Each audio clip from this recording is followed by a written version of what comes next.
Right, what's going on, guys? Welcome to the video. It seems we may have more chance of getting a no-deal Brexit through Parliament than the remoaning media will admit. We hear every single day how they can do this and that to stop a no-deal Brexit, and how no Prime Minister will be able to get no deal through Parliament.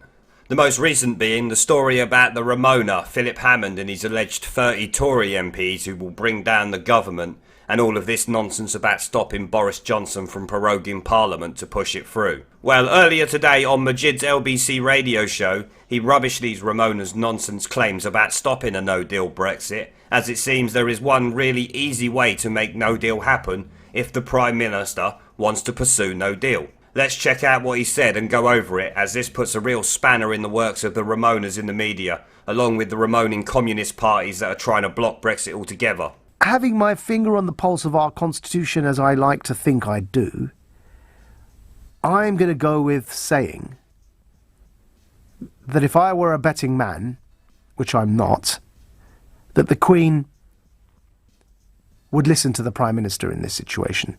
And the reason I have come to that conclusion is the following. Of course, in such a predicament, the Queen not suspending Parliament on behalf of the Prime Minister would be an active act of refusal. It would be the Queen proactively saying no to a Prime Minister's request. It would immediately politicise her position, drag her into politics and out her as a Remainer.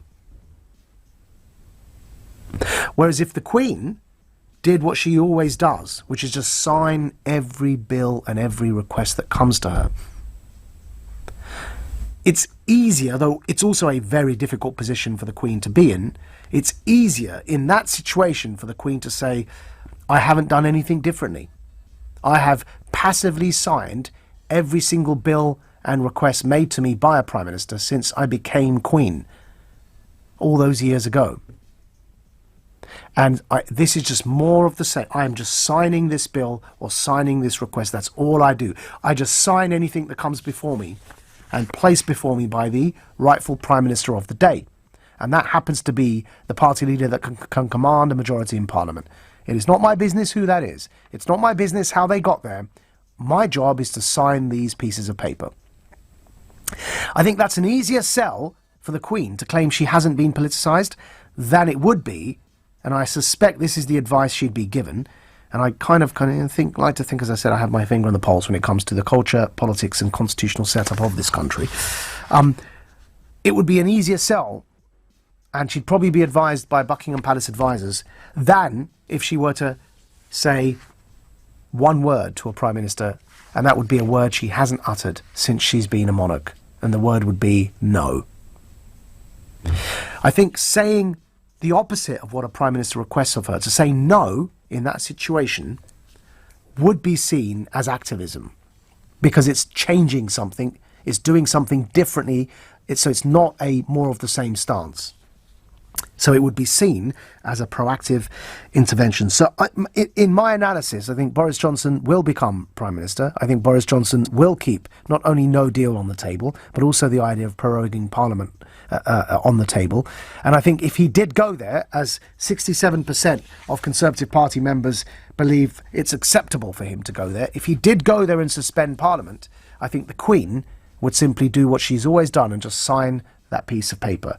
Therefore, we'll end up with a situation that Boris Johnson will get us out of the European Union, whether or not Parliament supports him or not. So it seems we have a massive ace in the hole. You heard Majid state there with some level of certainty that the Queen would listen to Boris Johnson should he become Prime Minister and want to prorogue Parliament. He can push a no-deal Brexit through. She would accept his request in an effort to remain neutral, which I find really funny, as I'm sure we heard Labour a few weeks ago say that they wanted to ask the Queen to stop Brexit, meaning they wanted her to do something no monarch has done in at least 300 years. I mean, if we look back in history, royal assent has not been withheld for a bill backed by the government in the United Kingdom since 1708, at least.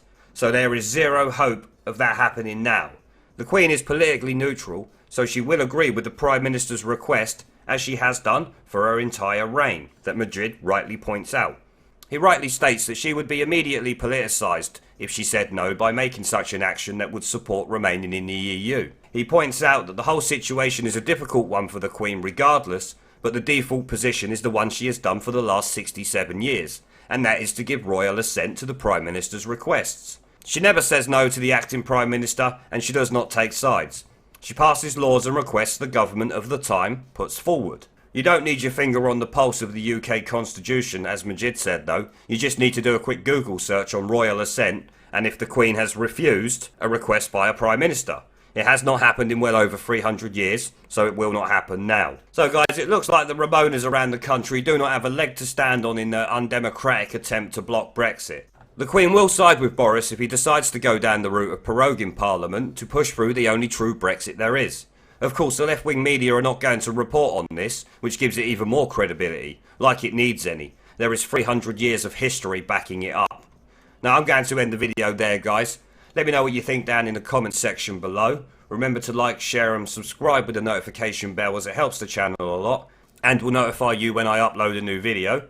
I would also like to thank the channel's Patreon and Subscribe Star supporters for their continued support on this channel, and all those who donate for the super chats during the live streams.